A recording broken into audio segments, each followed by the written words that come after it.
abantu iyo bamubonye baramukurikira, yewe baba bashaka ko abakiza, abandi bakumva ko ahagiye hose bagomba kumukurikira ari benshi cyane. Uyu mugabo ni muntu ki? Ese akora iki? Tubaye ikaze. Amazina ye yose bamwita Brian Deacon. Yavutse 14 Nyakanga 1947. Avukira Oxford mu Bwongereza. Umwuga we asanzwe akora ni umukinnyi wa filime ndetse na televiziyo.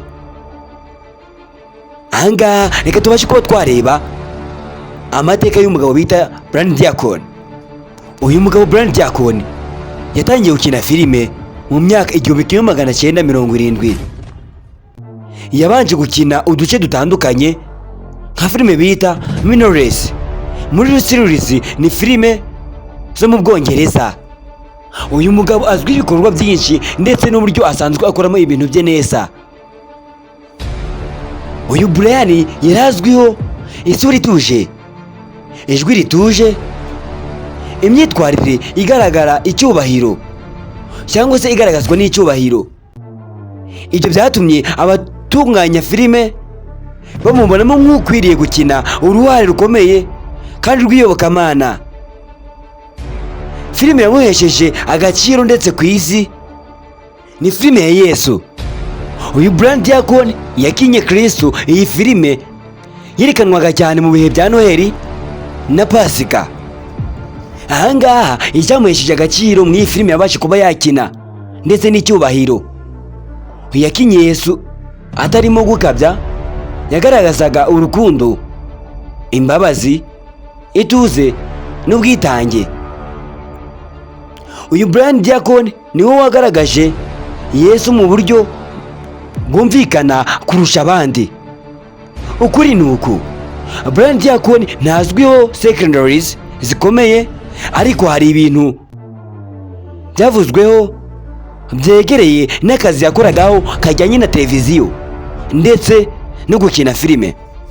Ikindi kandi uyu mugabo bita Brian Deacon yahise abura muri filime bita Criticism.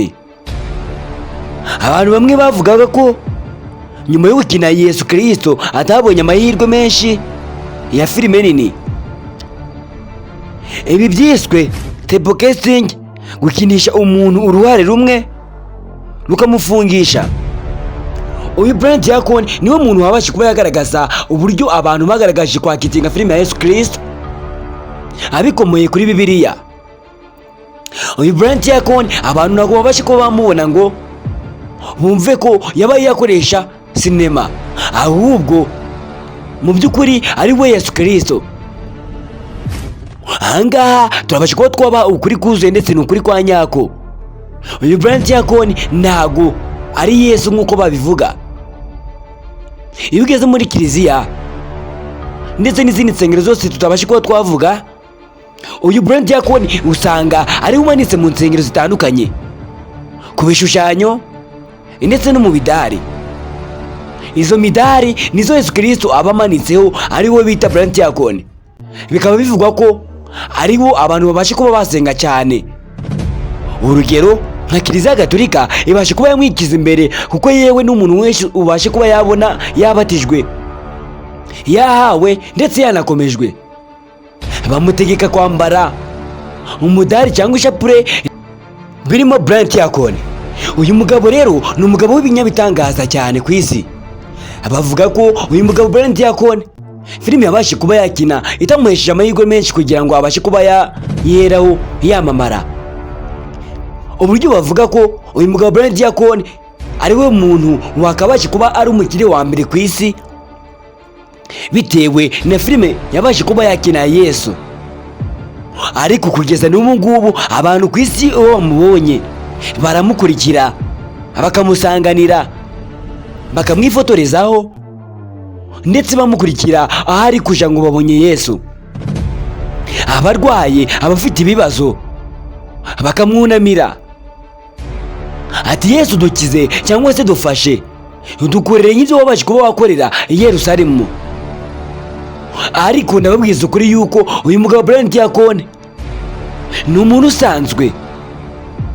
yafashe ibintu byanditswe muri Luka ndetse abasha kuba yapresenta mu filime bitewe n'uburyo ariko kazi yakoraga. Ndetse uyu mugabo bavuga ko atari n'umukirisitu yewe, kubazwiho kubasha kuba yakora filime zitandukanye, akaba yarakinye filime ya Yesu Kristo. Ntabwo byatuma abantu bamukurikira cyane ati babunye Yesu Kristo, ndetse ahajya hose bamukurikira. Ndabashimiye abakunzi mwebwe dusojwe kuba twabahiriza ikiganiro bita Menya Byose ku isi. Ngewe usanzwe ubahiriza ibiganiro nk'ibi ngibi banyita Didier. Ndabakunda cyane. Thank you very much.